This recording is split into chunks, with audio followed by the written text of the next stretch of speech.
네, 수요일장 이슈를 살펴보는 미증시 인사이트 LNS홀딩스 김선영 대표와 함께하도록 하겠습니다. 네, 대표님 어서 오세요. 맞습니다.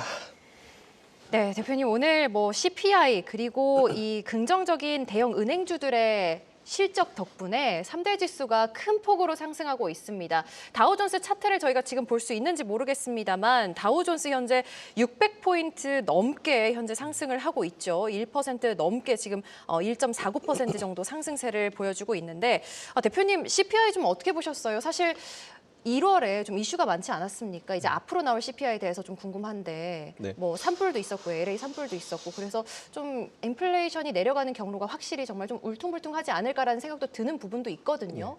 일단은 어저께 우리가 PPI를 봤어요. 네. 네, 잘 아시는 대로 이제 PPI가 이제 CPI의 선행 지표로서 일단 어저께 조금 내려왔기 때문에 생각보다 CPI도 좀 괜찮을 수 있겠다라는 생각을 가졌는데 역시나 그대로 나온 것 같습니다. 그래서 일단 12월 달은 우리가 우려했던 것보다는 그래도 이제 인플레이션 관련 지표는 그래도 그나마 괜찮은 것 같다라는 그런 결론이 일단 나왔고요. 근데 앵커님 말씀하신 대로 사실 이제 12월 건 잘 지났지만 이제 1월 달에는 진짜 이슈가 좀 많죠. 이제 LA 산불도 있고 여러 가지 이슈가 있기 때문에 1월 달 걸 또 우리가 걱정할 수밖에 없는 그런 상황인 것 같은데 일단 중요한 거는 이제 방금 이제 이번에 CPI가 나옴으로써 연준이 또 3월 달 금리 인하에 대한 가능성이 그래도 조금 더 다시 살아나고 있는 그런 분위기이기 때문에 일단 시장 전반적인 어떤 심리는 그래도 괜찮을 것 같습니다. 하지만 1월 달 CPI 지수는 말씀하신 대로 여러 가지 이슈에 따라 가지고 좀 바뀔 수는 있겠지만 제가 봤을 때 그렇게 크게 영향을 미칠 만한 내용은 아닌 것 같아요. 어제도 말씀드렸지만 LA 산불이 지금 현재 어떤 노동시장이라든지 여기에 영향을 미치겠지만 그렇게 크게 미치지는 않을 것이다라는 그런 분석들이 나오고 있는 상황이기 때문에 단기적일 것이고 그리고 이제 일시적일 것이다. 그리고 이제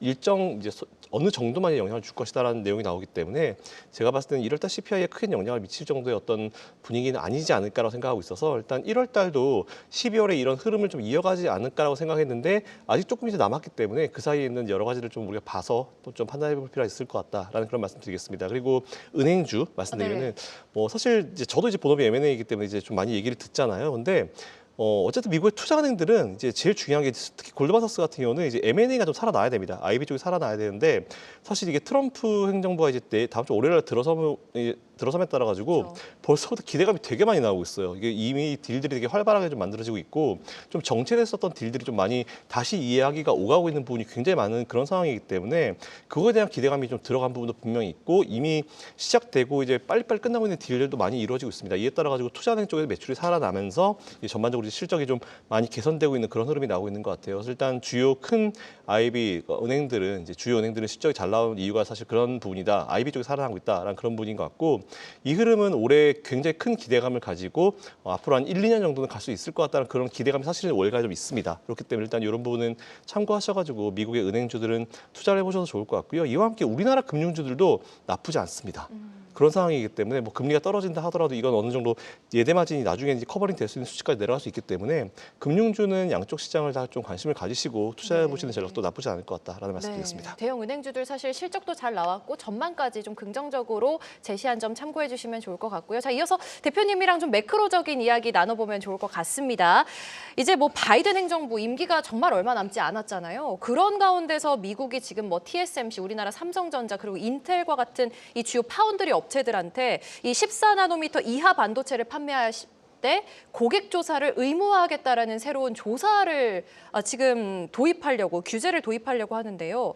이걸 트럼프는 과연 보고서는 어떤 생각을 하고 있을까 이런 생각도 들고 잠재적으로 이 반도체 공급망에 좀 어떤 영향을 미칠 수 있을까 이런 생각도 들거든요. 제가 트럼프라면 이런 생각할 것 같습니다. 이거 내가 해야 될 거 뺏겼네? 라는 생각을 할 것 같습니다. 왜냐하면 잘 아시겠지만 반도체를 크게 두 가지로 우리가 분류를 해요. 이제 최첨단, 제일 최신형 반도체냐 아니면 이제 레거시 반도체냐 두 가지로 우리가 크게 분류를 하는데 사실 제일 그 고사양의 반도체, 그러니까 정말 초미세 공정에 들어가는 반도체는 이미 많이 제한을 하고 있죠. AI 반도체가 아예 들어갈 수 없을 정도로 다 셧다운을 시켜버리고 있는 상황이기 때문에 클로징을 하고 있는 상황이기 때문에 들어갈 수 없는데 문제는 레거시였습니다. 근데 사실 아시겠지만 중국이 이제 최첨단 반도체는 만들 수가 없어요. 이제 EUV 노광 장비 같은 경우가 꼭 필요한데 그것 자체가 이제 아예 네덜란드에서 이제 중국으로 들어갈 수가 없는 상황이기 때문에 초미세 공정을 중국이 할 수가 없습니다. 그래서 이제 그나마 중국이 근근히 버티고 있던 거는 우리가 일반적으로 알고 있는 레거시죠. 그러니까 14, 16나노 그 이하의 반도체 가지고 근근히 살아가고 있었는데 이것도 이제 제한을 시켜버리겠다라는 그런 내용이 나와가지고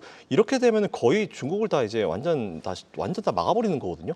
레거시도 막고 최첨단도 막아버리게 되면은 이제 진짜 아무것도 할 수 없는 그런 상황이 발생하는데 사실 이 카드는 언젠가는 나올 카드긴 했습니다. 왜냐하면은 잘 아시겠지만 작년에 이제 TSMC가 만든 칩이 블랙리스트에 올라 있는 화웨이에 사용되었다는 내용이 나왔죠. 근데 갑자기 TSMC가 우린 판 적 없는데 이렇게 나왔어요. 근데 되게 재밌는 거는 SK 하이닉스가 만든 칩도 화웨이에 들어갔습니다. 근데 SK 하이닉스 당연히 화웨이에 판 적 없죠. 그러니까 중국이 매번 이런 식이기 때문에 언젠가는 레거시 반도체도 한번 제재를 걸지 않을까라는 그런 생각을 가지고 있었는데 만약 제재를 걸게 되면 또 골치 아픈 회사 하나 있죠. 삼성전자. 왜냐하면 삼성전자 같은 경우는 이제 최신형은 수율이 안 나와서 못 따라가고 있어요. HBM을 지금 못 넣고 있죠. 이제 엔비디아 쪽에 못 넣고 있는 상황인데 그나마 전체 매출 밸런스를 이제 레거시로 잡아가고 있는 상황이었는데 네. 만약 레거시 쪽을 중국을 제재를 걸어버리게 되면은 이제 삼성의 레거시 반도체 매출이 조금 타격을 받을 수도 있죠. 그렇기 때문에 지금 사실 이거 양쪽을 좀 나눠서 생각해보면 우리 글로벌 방송이기 때문에 미국에 관련돼 있는 기업이나 뭐 TSMC나 뭐 인텔은 사실 원래 힘들었기 때문에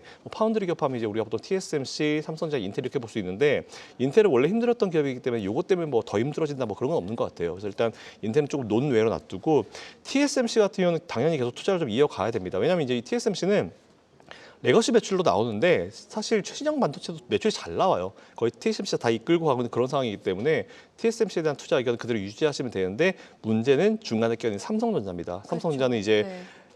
초미세 공정 안 되죠. 그러니까 어쨌든 수율을 빨리 올려가지고 이제 엔비디아 쪽에 넣어서 어쨌든 새로운 매출을 만들어내야 되는데 이게 안 나오니까 과거 거 가지고 계속 팔면서 좀 매출을 밸런스를 맞춰주고 있었던 건데 이게 제재가 잘못 들어가게 되면은 레거시 반도체에 대한 매출이 조금 이제 문제가 될 수 있는 그런 부분이기 때문에 삼성은 조금 긴장을 하고 이제 할 필요가 좀 있는 상황이 좀 된 것 같습니다. 그래서 그게 조금 아쉬운 부분인데 그렇다 하더라도 삼성이 뭐 못 살아날 만한 내용은 없어요. HBM4 시기로 넘어가게 되면은 또 다른 어떤 판에서 삼성도 이제 새로운 판을 꾸릴 수 있는 상황이기 때문에 지금부터 정신 바짝 차리고 이제 좀 하게 되면은 삼성도 뭔가 이 판을 뒤집을 수 있는 정말 중요한 그런 상황이 있기 때문에 삼성은 사활을 걸어야 됩니다. 그래서 개인적으로 제가 뭐 여러 방송을 다니면서 많이 말씀을 드리는데 삼성은 직원이 문제가 아니에요. 기술력이 문제가 아닙니다.